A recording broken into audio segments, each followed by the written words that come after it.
Bonjour, monsieur Yérim Mbagnick Diop. Bonjour, monsieur Bey. Alors, vous êtes professeur agrégé titulaire de la chaire de chimie analytique au département pharmacie de la faculté de médecine de pharmacie et odontologie.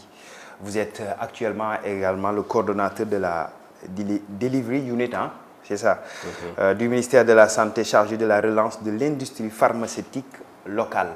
On va aborder l'industrie pharmaceutique locale.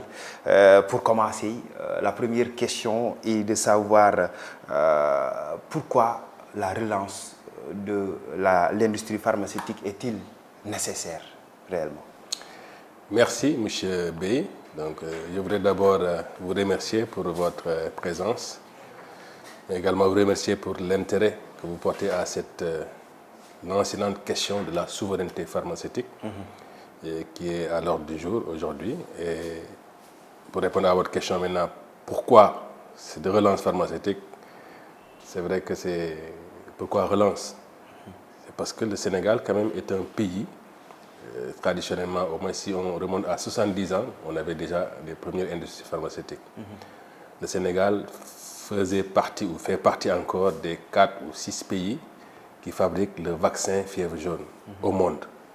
Donc c'est un pays qui est traditionnellement un pays producteur de médicaments avec l'ancienne Cipoa, si vous vous rappelez peut-être, pas non, bien Aventis Pharma, qui est devenu plus tard Médis, avec Pfizer qui avait également son site à Dakar. Donc, mais ces industries-là ont disparu aujourd'hui. Elles n'existent plus. Donc, pourquoi relance? C'est à la suite de la Covid, la pandémie de la Covid, on a tous constaté la vulnérabilité de nos chaînes d'approvisionnement, surtout dans le secteur pharmaceutique, en Afrique de façon générale. Et quand il s'est agi de vacciner les populations, on était les derniers à avoir les doses de vaccin. Donc l'Afrique, je parle de l'Afrique globalement. Donc tout ça a un peu secoué les politiques qui ont pris l'initiative au niveau africain de souveraineté vaccinale. Donc ça, c'est le premier volet avec le projet Madiba, souveraineté vaccinale de l'Afrique, qui, à l'horizon 2040, doit produire 60% de ses besoins en vaccins pour le continent africain. Donc c'est un gros challenge. Et dans la même foulée, au niveau national, les autorités gouvernementales ont diligenté des études pour voir vraiment comment venir au bout de cette dépendance à l'importation des médicaments. Et qui s'est exacerbé pendant la Covid, où on avait des problèmes pour avoir même du paracétamol à un certain moment. Donc, et on a fait diligentes des études pour vraiment penser à l'affirmation de la souveraineté pharmaceutique. Et c'est en 2021, vers la fin de l'année, qu'on a fait un atelier d'élaboration de la stratégie de cette souveraineté. Et au sortir de cet atelier, on a identifié un certain nombre de réformes phares à mettre en place, identifier les projets également pertinents qu'il faudrait pour relancer cette industrie qui a eu un moment de gloire et qui est retombé. Donc il faut analyser pourquoi les industriels ont fermé pour partir. Et c'est pourquoi on veut relancer pour aller dans une portée encore beaucoup plus loin et prendre compte vraiment du profil épidémiologique de nos pays, le Sénégal, mais également de la sous-région et de l'Afrique, voir quelles sont les maladies à problème pour lesquelles vraiment on devait être souverain. Et c'est pourquoi on a fait un projet de relance de l'industrie pharmaceutique avec une ambition stratégique de produire 50% de nos besoins en médicaments et produits de santé à l'horizon 2035. Donc c'est dans 10 ans, il faut le dire. Donc c'est une grosse ambition. Si on sait qu'il y a plus de 6000 références médicaments différents qui sont dans le pays, ou bien une dizaine, 10 000, donc certainement on ne pourra pas tout produire, mais on va de façon très intelligente voir les domaines les plus prioritaires pour lesquels vraiment on veut avoir la souveraineté. C'est dire que c'est une bonne nouvelle de voir le chef de l'État participer à un sommet quand même sur la souveraineté pharmaceutique. Oui, c'est une excellente nouvelle. Ça nous réconforte dans notre ambition, mais également notre conviction que l'Afrique peut, le Sénégal peut. Comme disait l'autre là, yes we can.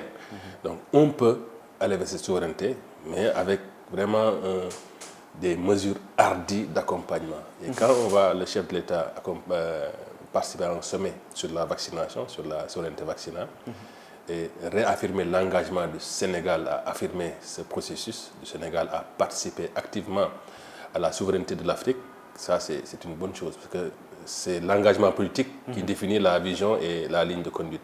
Nous, technocrates, notre rôle, c'est d'accompagner cette ambition en proposant des choses factuelles qui aident à la prise de décision. Et dans notre ambition de souveraineté, on avait identifié un peu ce qui a fait que la première relance, la première phase n'a pas abouti. Donc, on a analysé sans complaisance l'environnement des affaires, également l'environnement réglementaire, parce que pour faire des médicaments, c'est pas fabriquer des aliments ou des sacs, c'est différent. Les médicaments, il y a beaucoup d'exigences. Le vaccin, par exemple, pour le libérer et le mettre à la consommation, c'est vraiment très difficile qu'on puisse libérer un vaccin. Il faut vraiment respecter les bonnes pratiques de fabrication, avoir une autorité réglementaire assez forte, qui soit vraiment indépendante et rigoureuse scientifiquement, pour que lorsqu'il donne le feu vert que le médicament est bon, ce médicament il est vraiment bon. Il peut voyager en dehors du Sénégal, aller jusqu'aux États-Unis ou en France pour être consommé là-bas. Donc c'est vraiment de la rigueur scientifique qu'il faut pour développer des médicaments qui sont destinés aux populations. Donc on avait identifié en son temps toutes les réformes qu'il fallait prendre pour que cette fois-ci, lorsqu'on va nous relancer, il n'y aura pas de problème plus tard. On aura des industries compétitives, on aura des médicaments de qualité qui pourront servir aussi bien les Sénégalais, mais la sous-région africaine et au-delà la région africaine et même pourquoi pas européenne. Donc voilà, c'est l'ambition du Sénégal, réaffirmée par les autorités au plus haut niveau. Donc dans le discours du projet, on parle de relance souveraineté pharmaceutique, ça revient tout le temps. Donc c'est à nous, technocrates du secteur, de travailler avec les parties prenantes pour proposer les meilleures démarches, les meilleures formules, les meilleures réformes pour accompagner cet élan, cette ambition stratégique. Alors, les défis ne manquent pas réellement aujourd'hui. Est-ce qu'il y a des défis que le secteur donc de l'industrie est confronté quand même, et qu'est-ce que vous projetez faire quand même pour faire face? Donc, il y en a, les défis, il y en a beaucoup. Déjà, le défi d'atteindre l'objectif de souveraineté, c'est-à-dire 50% de nos besoins, c'est un grand défi. C'est pas mince. Si on sait que même les fils de suture qu'on utilise dans la chirurgie et les aiguilles, on les importe.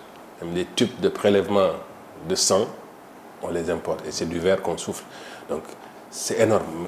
La gamme blanche, coton, compresse, tout ça, on les importe. Alors que c'est possible de les faire ici. Donc, les défis sont énormes. Mais s'il y avait des industries qui ont fermé, c'est qu'il y a une cause. Ils sont fermés parce qu'ils n'étaient plus compétitifs. Parce que les médicaments importés étaient beaucoup moins chers, même peut-être si la qualité, c'est pas de la même qualité. Je ne veux pas dire ça. Je veux dire, même si, quand le médicament est moins cher, certainement c'est au détriment de la qualité. Donc il y a des standards qu'on ne peut pas, en deçà desquels on ne peut pas descendre. Donc les défis sont énormes. C'est pourquoi le gouvernement du Sénégal, qui a affirmé cette ambition, a mis en place des mesures d'accompagnement. Donc en travaillant sur les réformes, sur l'environnement des affaires, donc sur des réformes administratives et techniques qui touchent la fiscalité.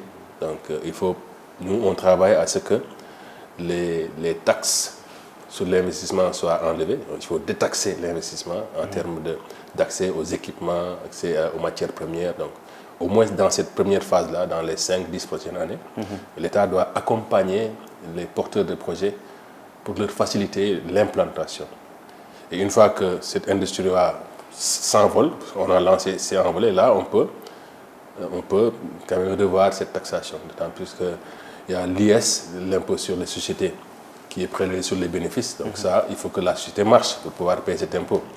Dans tous les cas, lorsqu'on met une industrie ici au Sénégal, il va recruter des Sénégalais qui vont travailler et ils vont avoir un salaire. Ces Sénégalais également, l'industrie va payer l'impôt pour eux. Ensuite, l'industriel installé au Sénégal utilise les services de la Sénélec, les services de la CNO. Donc forcément, c'est différent d'un médicament qu'on importe d'Inde, d'Europe ou de Chine qui est vendu par les structures dédiées. Et le fabricant prend son argent et quitte le Sénégal. Donc c'est les devises qui sortent. Alors que si on fabrique ici, au moins on peut garder l'argent ici et exporter pour faire entrer des devises. Donc un des défis aussi que l'État aussi essaie de régler, c'est le cadre réglementaire. C'est pourquoi l'État a pris sur lui de faire une nouvelle loi pharmaceutique pour renforcer ce cadre réglementaire. Elle a créé l'Agence sénégalaise de réglementation pharmaceutique pour s'aligner aux standards internationaux en matière de réglementation pharmaceutique. Et tout cet écosystème réglementaire qui permet demain, si le Sénégal fabrique un vaccin, que personne ne pourra dire que ce vaccin n'est pas bon. Parce qu'on le tacle, on le suit, on vérifie les bonnes pratiques de fabrication, les bonnes pratiques Vraiment, tout est bonne pratique. Ouais. Et ce vaccin-là pourra être vendu au-delà du Sénégal. Donc, le gouvernement a adressé ces questions d'environnement réglementaire. Et il y a aussi la question de l'énergie. Pour être compétitif, il faut des coûts d'énergie très faibles. Et pendant le lab, on avait constaté qu'en Éthiopie, ils ont beaucoup d'énergie hydroélectrique. Le coût du kilowatt est à moins de 15 francs. Pendant qu'au Sénégal, c'était à 115 francs. Vous voyez, donc l'industriel qui veut faire du médicament, il va choisir l'Éthiopie au lieu du Sénégal. Parce que, donc nous, on travaille à ce que le coût du kilowatt-heure soit en deçà de 50 francs. Et Dieu merci, avec la manne pétrolière et le gaz, et la stratégie Gas to Power, peut-être on va aller vers une réduction des coûts de production de l'électricité. Et ça peut impacter sur la compétitivité de nos futurs industriels. Alors, je comprends par vos propos que ce sont des mesures que vous entamez prendre quand même pour favoriser la production locale. Mais au-delà de ça, est-ce qu'il y a une collaboration avec les pharmacies également existantes au niveau local et les fabricants de médicaments? Y a-t-il un lien particulier? Oui, donc l'ADU, c'est le lieu par excellence où toute cette musique doit être orchestrée. Donc on met ensemble le secteur privé qui est chargé d'atteindre des objectifs, c'est les fabricants en l'occurrence. Donc on met ensemble la PNA qui joue un rôle parce qu'en tant que structure de l'État qui fait de l'approvisionnement. Ensuite, bien sûr, les pharmacies d'officine, c'est la dernière étape, c'est la dispensation. Ils sont dans le coup. Eux, il faut qu'on leur garantisse que le médicament est là disponible et eux, ils assurent la dispensation auprès des populations. C'est tout un ensemble. Et il y a aussi, on met ensemble aussi les financiers, ceux qui doivent financer les banques d'investissement pour qu'ils accompagnent les industriels. Et tout ça, c'est l'État qui doit mettre le cadre pour faciliter tout ça. C'est pourquoi on travaille sur des réformes. Et dans notre démarche, on a une task force qui s'occupe de stratégie et de politique. Ça, on réfléchit sur vraiment les orientations du pays. Donc on anticipe sur où va le monde dans le domaine des médicaments pour que notre industrie se positionne là-bas. Il n'est pas question que nous, au Sénégal, qu'on fasse des médicaments qui sont abandonnés là-bas Donc on se positionne sur les médicaments d'aujourd'hui qui traitent les pathologies d'aujourd'hui. Donc on a vraiment cette ambition, pas de seconde ligne. Et si on est sur le vaccin à ARN messager, c'est une nouvelle technologie, toute nouvelle. Donc, et le Sénégal va faire partie des pays qui utilisent cette technologie pour faire des vaccins et d'autres produits thérapeutiques comme les anticancéreux à base de la technologie ARN messager. Donc vraiment on a cette ambition d'être à l'ère du temps, au summum de la science pharmaceutique pour faire des médicaments qui répondent à nos besoins. Alors, quels sont les avantages et les atouts du secteur pharmaceutique sénégalais par rapport aux produits souvent importés? Tantôt, vous l'avez évoqué dans vos propos, mais concrètement, que peut-on retenir comme avantage et atout? Déjà, il y a la proximité, c'est-à-dire on fabrique ici les médicaments destinés à nos populations. Si on se réfère un peu à ce qui s'est passé pendant la Covid, eu égard aux difficultés même d'avoir le produit disponible, même pour les masques. Vous vous rappelez bien. Donc, pour les masques, on avait des difficultés pour avoir des masques suffisants. Et le coût du masque est parti de 50 francs l'unité à presque 250 ou 500 francs l'unité. Énorme, parce qu'on n'avait pas accès à ce type. Et donc, il y avait le coût du fret a augmenté du simple au centuple. Et tout ça, ça impacte sur le coût du médicament. Donc, si un médicament est fabriqué ou accès localement, ça facilite l'accès aux populations, parce que c'est fabriqué ici, c'est disponible. Donc, ensuite, l'autre avantage, c'est sur le plan économique même, c'est la souveraineté économique, c'est-à-dire avoir une fabrication locale qui fait entrer des devises parce qu'on exporte, c'est différent d'importer pour quelqu'un qui fabrique là-bas et qui récupère des devises, qui les sort. Parce que, donc, on a l'avantage de fabriquer ici pour vendre, mettre à disposition à nos populations, mais vendre à l'étranger pour faire entrer des devises. Mais actuellement, même si le secteur pharmaceutique fait à peu près 250 milliards en importation, c'est de l'argent qui sort. Parce que les fabricants sont ailleurs. Donc c'est eux qui récupèrent une partie. On en a une partie, mais bon. Donc il y a entre autres aussi, l'autre avantage, c'est qu'on veut développer avec ce plan la phytothérapie. C'est-à-dire fabriquer des médicaments à base de nos plantes. Ça aussi, c'est un autre challenge, plantes médicinales. Pas des médicaments traditionnels améliorés, mais des phytomédicaments qui traversent toutes les épreuves pour avoir un médicament de qualité, de la recherche à la production galénique. Et ça, c'est une ambition affichée dans notre plan de relance. Donc, on veut développer les phytomédicaments avant même de pousser vers des médicaments extraits de plantes. Donc, et c'est le cas pour la plupart des médicaments. Donc, on a vraiment cette ambition. Et tout ça, c'est une chaîne de valeur vertueuse, je dirais, qui permettra d'avoir une économie circulaire autour du médicament. Parce que on impacte également sur le personnel. Là, j'avais oublié de le dire, on a une réforme, un alignement stratégique des formations, apprentissages qui doivent être en adéquation avec les besoins de l'industrie pharmaceutique en personnel. Pour faire des vaccins, on ne se réveille pas pour faire des vaccins. Il faut avoir vraiment de la compétence très pointue. Nous, on veut également cette souveraineté dans la formation de nos ressources humaines. Parce qu'on a une université qui a 100 ans. On a tous fait nos PhD dans des universités européennes, américaines. Donc, on veut faire ce qu'on appelle le reverse brain drain, les fuites de cerveau qui étaient allées, on veut les ramener pour former nos jeunes à attaquer les métiers de la pharmacie, les métiers complexes de la pharmacie, de l'agro-business, parce que qui dit pharmacie dit agro-business. Et là, on accompagne, l'État accompagne les industriels à la mise à disposition des personnels formés. Et avec l'appui de la DU du MSAS, on a pu mettre en place cette année-là 3 offres de formation. Une sur la régulation pharmaceutique, qui est validée au niveau des instances universitaires, une sur les biotechnologies, on est en train de le valider, et une sur le développement industriel. C'est des offres de master pour former vraiment des personnels qui puissent accompagner cet élan. Et au niveau du ministère de la formation professionnelle également, il y a des formations qu'on a identifiées lors de l'AP, qu'on a mis en place pour accompagner cet élan. Donc, souveraineté, ça va être global. Dans la recherche innovation également, on veut vraiment booster une recherche qui accompagne l'ambition stratégique de souveraineté pharmaceutique.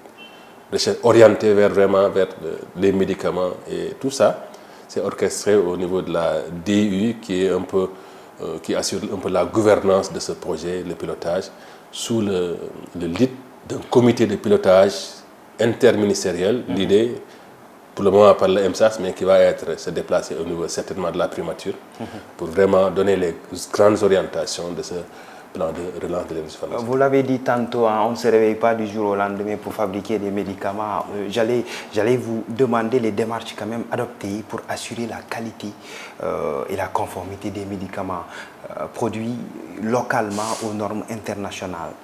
Réellement, est-ce qu'il y a une sécurité, une efficacité? Absolument. Donc ça, c'est une bonne question. C'est pourquoi je vous dis que l'État, en anticipant, dit que l'écosystème réglementaire doit être aligné aux standards internationaux.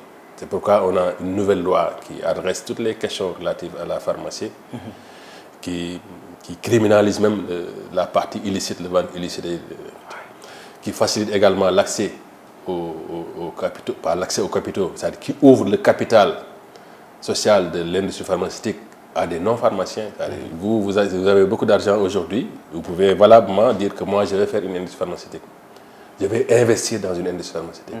Les joueurs, là, je dirais Sadio Mané, qui est un grand joueur, il peut dire, moi, stratégiquement, je vais investir dans l'industrie pharmaceutique et faire des médicaments. Ça ne veut pas dire que c'est lui qui va les fabriquer, mais il apporte le capital pour qu'on aille vers l'industrie pharmaceutique. Ça, la loi l'a réglé. Mais également, la partie vérification, conformité des médicaments, c'est l'agence de réglementation pharmaceutique qui a un projet de maturation de ses niveaux, de ses fonctions réglementaires.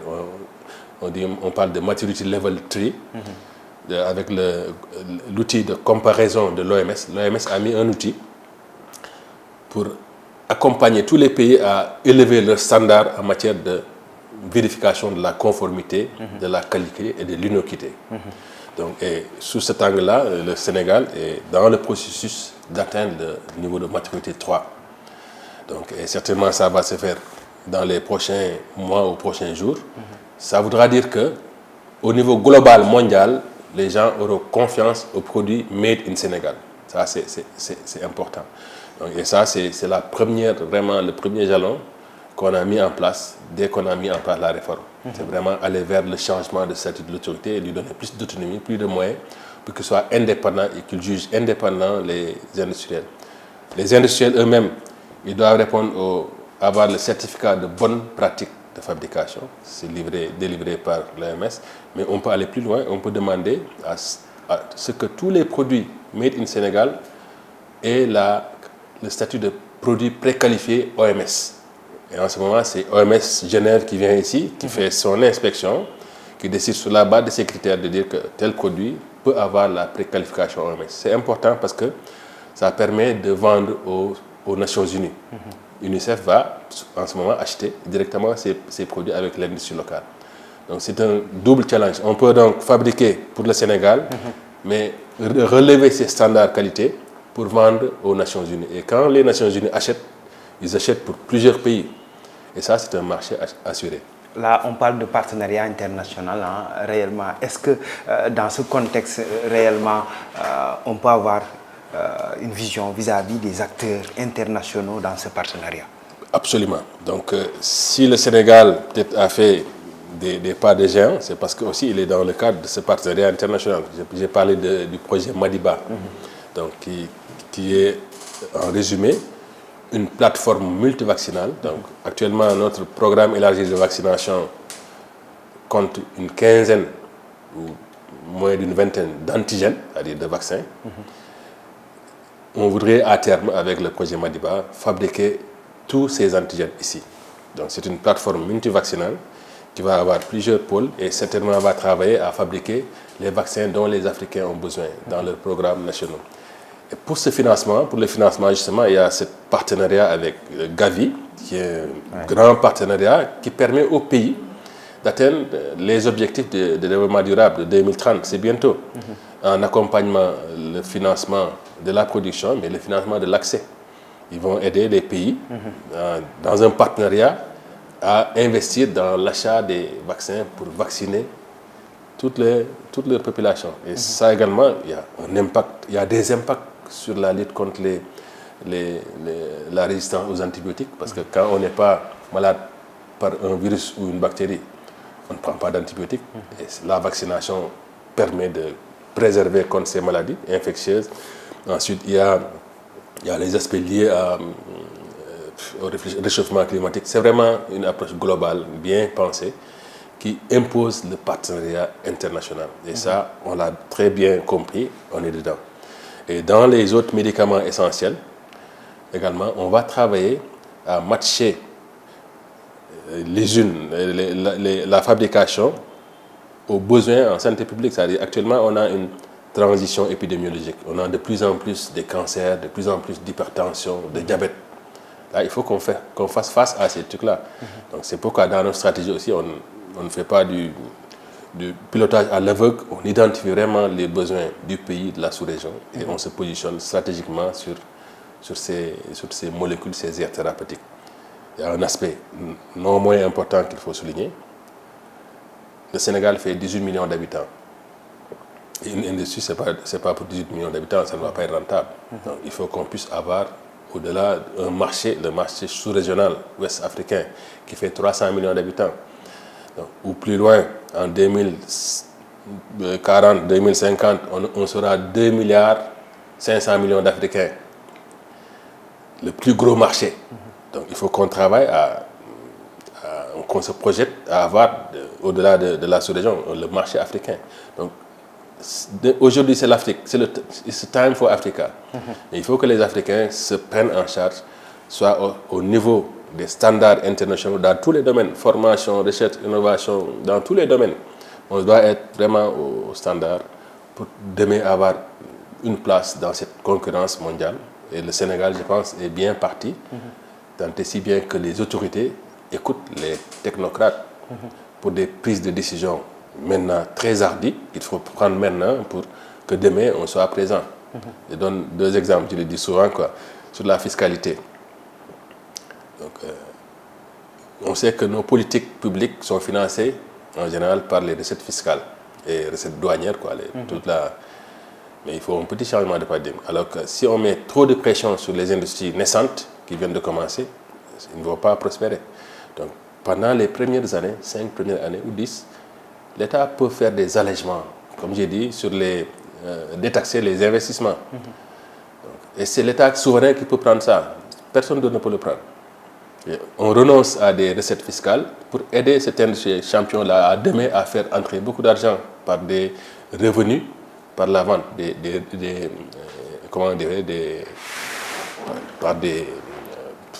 par ces ventes de médicaments, ces sorties de produits qui va faire entrer les devises. Mais c'est maintenant qu'il faut accompagner ce processus.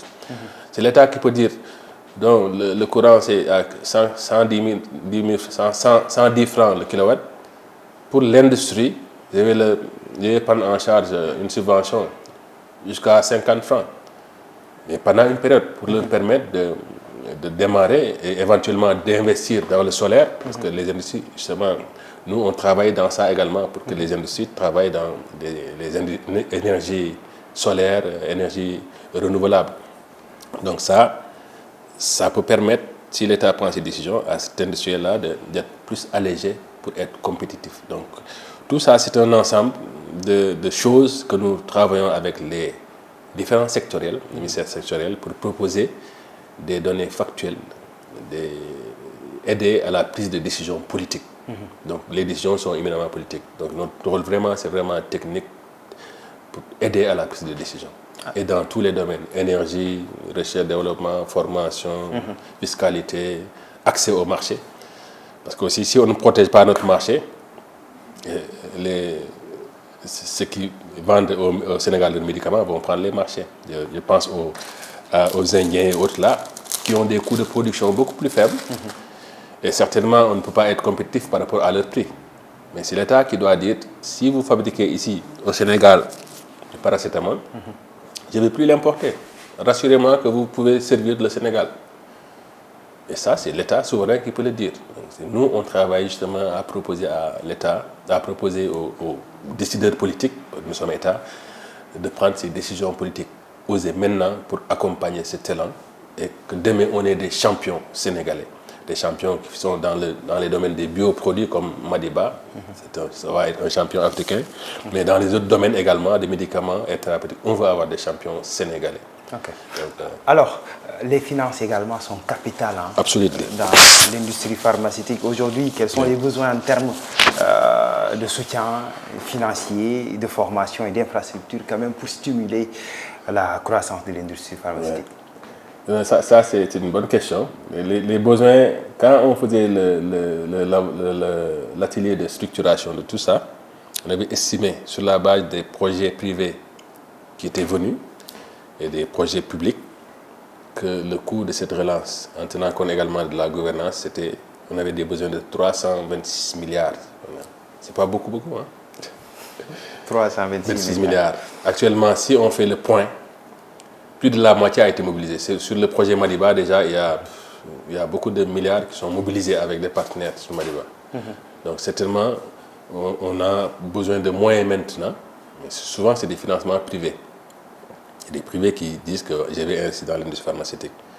Ce que l'État peut faire, l'État peut mettre en place par exemple un fonds de garantie pour permettre à ces industriels et investisseurs d'accéder facilement à des financements.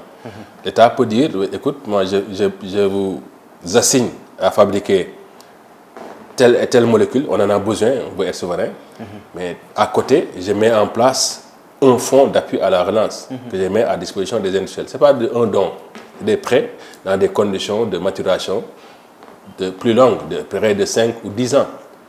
Donc, et ça permet à l'industriel de souffler et d'être un champion, parce que l'État lui impose. C'est l'État qui veut cette souveraineté.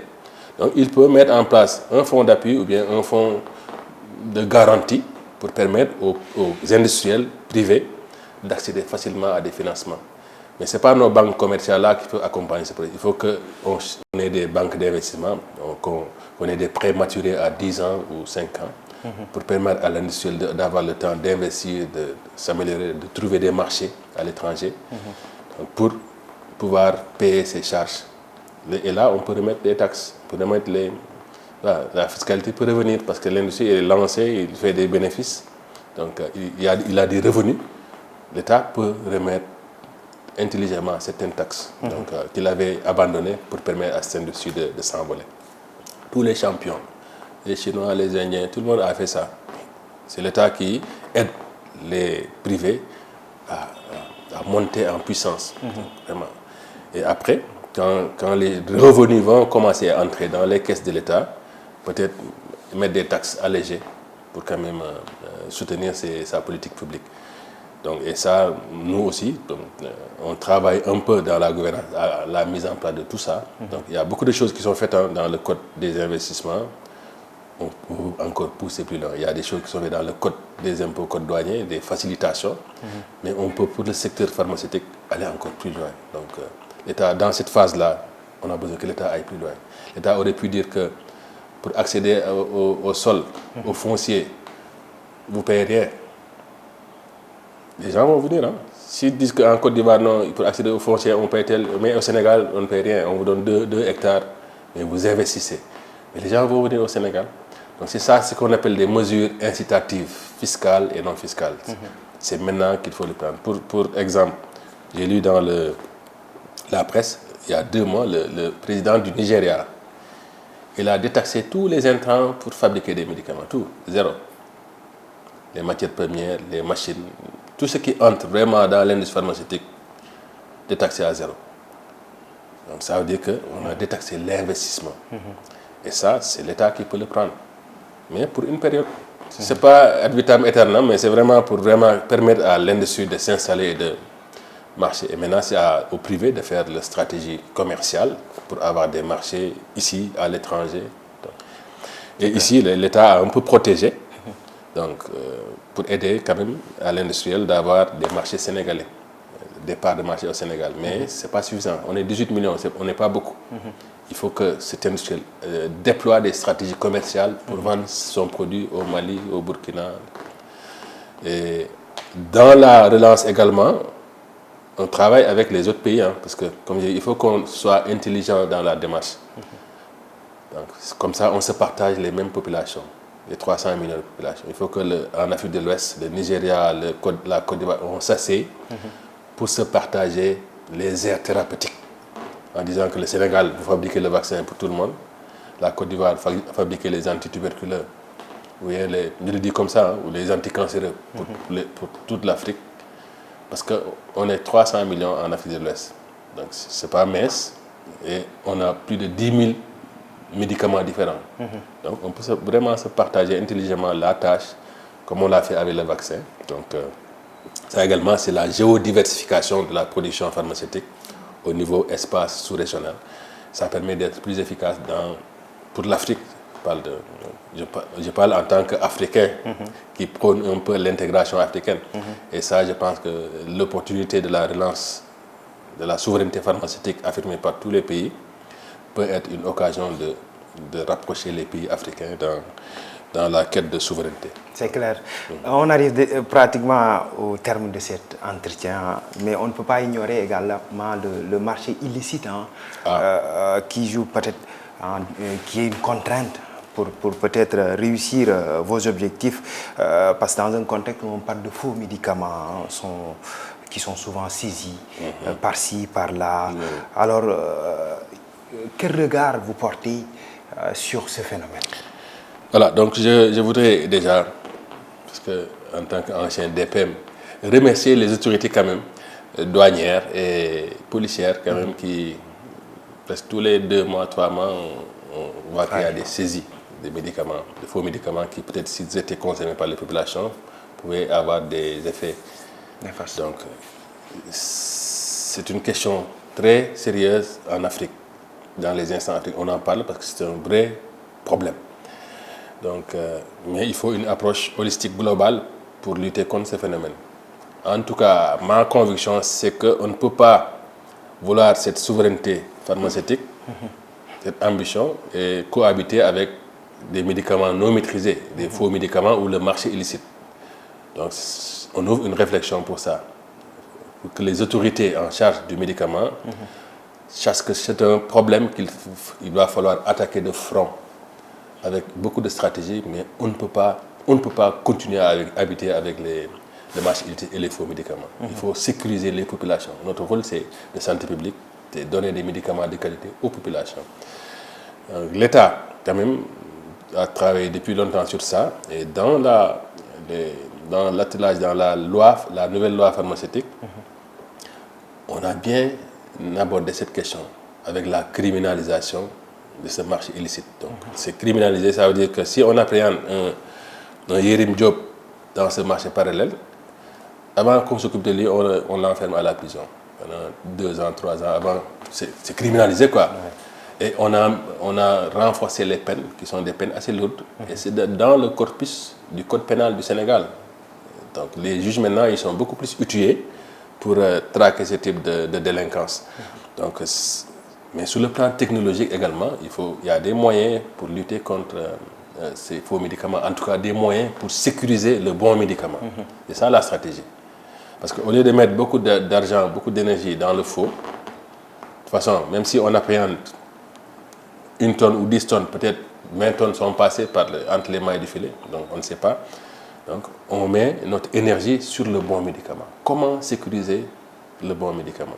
Fabriqué par l'industrie qui est la bonne industrie, qui est bien identifiée, inspectée et accréditée, pour que la population sénégalaise consomme le bon produit au bon moment pour la bonne pathologie.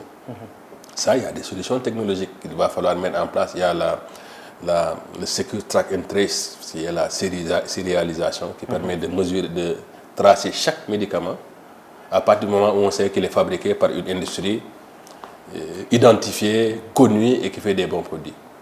Ce médicament qui sort là, on peut le tracer jusqu'à la consommation par des technologies actuelles qui existent dans le marché et qui servent à lutter contre la contrefaçon de façon générale.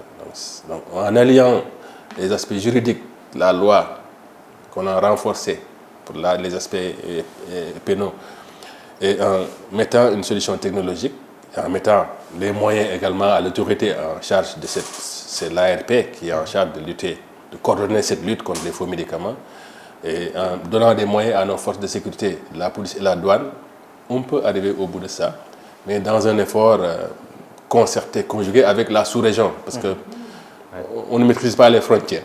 Donc c'est les pays de la sous-région qui doivent s'organiser pour réduire l'incidence des faux médicaments, malheureusement, qui sont fabriqués ailleurs, mais qui ruinent la santé des populations africaines.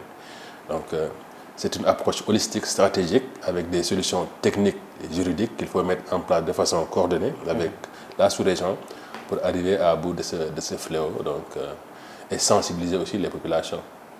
Il faut aller prendre le bon produit sécurisé vers la bonne source. Ce que j'ai appelé à son temps le FIMO. Il faut qu'on identifie les sources fiables pour aller s'approvisionner, et on oriente vers les populations vers ces sources fiables par la bonne communication vers les pharmacies d'officine, vers les structures sanitaires identifiées et qui ont l'autorité qui sont autorisés à détenir des médicaments que l'autorité peut maîtriser parce que tous les médicaments entrent par les ports.